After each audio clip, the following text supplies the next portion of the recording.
কোরআনের নেতাকে আল্লাহ এত পাওয়ার দিবেন, যাও যেই 10 জনের জন্য জাহান্নাম ওয়াজিব অবধারিত হয়েছিল এমন 10 জনকে বাছাই করে তুমি জান্নাতে নিয়ে যাও।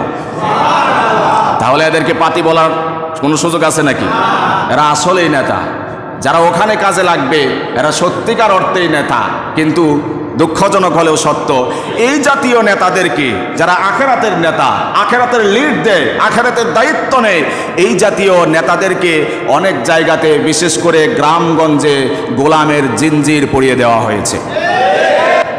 গ্রামগঞ্জে 4000-3000 টাকা বেতন দেয় একজন দায়িত্বশীল ইমাম, যিনি ইমামের অর্থই তো নেতা, বিশ্বাস করেন আপনারা? আরবিতে ইমাম বলে আর কি, বাংলায় বলে নেতা।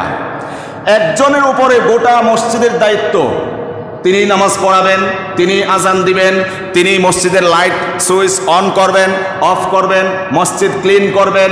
এত কিছুর পরে বেতন 3000 টাকা, 4000 টাকা। অনেক গ্রামে এমন নজির আছে না নাই? ইনি তো আমার নেতা, জান্নাতে যাওয়ার নেতৃত্ব দেন তিনি, জাহান্নাম থেকে মুক্ত হওয়ার নেতৃত্ব দেন তিনি, আপনার ইবাদতটাকে সহি বিশুদ্ধ করার জন্য নেতৃত্ব দেন জায়নামাজের সামনে এসে তিনি। এই পর্যন্ত তাকে নেতা আমরা মানি বটে, কিন্তু যদি ওই গ্রামের কথা বলছি, সুইচটা অফ করা হয় নাই, বাতিটা জ্বলতেছে ফজরের নামাজের পরে 7টা-8টার দিকে, মনে করেন এই ইমাম সাহেব বেতন দেই, খাওয়াই, লাইট জ্বলা দেখেন না, বন্ধ করতে পারেন না, এমন নজির আছে না নাই? গ্রামের কথা বলছি, যেই মসজিদের দায়িত্ব একজনের উপরে, বাস্তব কথা বলছি। সে চাইলে নিজেই অফ করতে পারে, পারে না বলেন? কিন্তু এটা হেডম, তার যে একটা হেডম, একটা ওয়েট, সেটা জহের করতে চায় তার নেতার সাথে। এই জন্যই বলেছি অনেক নেতাদেরকে, ধর্মীয় নেতাদেরকে, আখেরাতের জিম্মাদারি যেই নেতারা নিয়ে থাকেন তাদেরকে অনেক জায়গায় গোলামের জিঞ্জির পরিয়ে দেওয়া হয়েছে।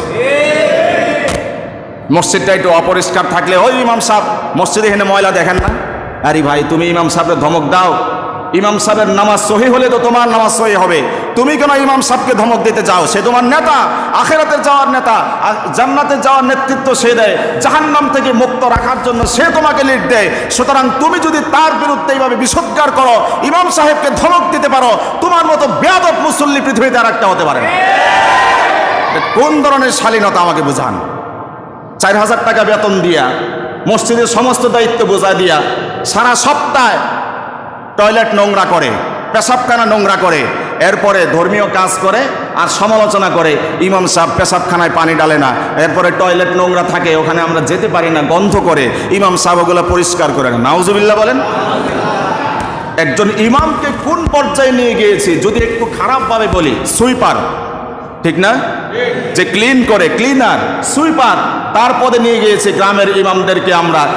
সারা এক সপ্তাহ সে টয়লেট নোংরা করলো, পানি ঢালতে পারলো না, বৃহস্পতিবারে শুক্রবারে এসে সে লোকমা দেওয়া শুরু করলো, ইমাম সাহেব আপনাকে খাওয়াই বেতন দেই, মসজিদ নোংরা থাকে, পেশাবখানায় পানি ডালেন না, এরপরে টয়লেট নোংরা থাকে, গন্ধ আসে, পরিষ্কার করতে পারেন না। এটা কি নেতামি না গোলামি বলেন? এই গোলামটা আমরা সমাজের দায়িত্বশীল ব্যক্তিরাই আজকে, যিনি আমাদের নেতৃত্ব দেন, আখেরাতের লিড দেন, যিনি আমাকে জান্নাতে যাওয়ার রাহবারি করেন, জাহান্নাম থেকে মুক্ত রাখার রাহবারি করেন, তাকে 3000 টাকা বেতন দিয়ে আমরা গ্রামগঞ্জে এমন হুমকি ধমকি দিয়ে থাকি। স্পষ্ট এটা তার নেতার সাথে, ইমামের সাথে বেয়াদবি ছাড়া আর কিছুই নয়। ইমামের যে বদদুয়া, আমি সমস্ত আইম্মা, গোটা পৃথিবীর সমস্ত ইমামের কথা বলছি, সে আপনাকে প্রতিবাদ করতে পারবে না, কারণ আপনার অধীনস্থ, সে আপনাকে প্রতিবাদ করতে পারবে না। কিন্তু সেই ভোর রাত্রের নির্জনে, নীরবে, নিরালায় তাহাজ্জুদ আদায় করে যখন দুটি হাত উত্তোলন করে অশ্রু বিসর্জন দিয়ে আল্লাহকে আল্লাহ বলে ডাক দিবে, সেই ডাক আল্লাহ রব্বুল আলামিনের আরশে আজিম পর্যন্ত চলে যাবে। আল্লাহ ওই জাতিকে, ওই ব্যক্তিকে নিমিষেই ধ্বংস করে দিতে পারে।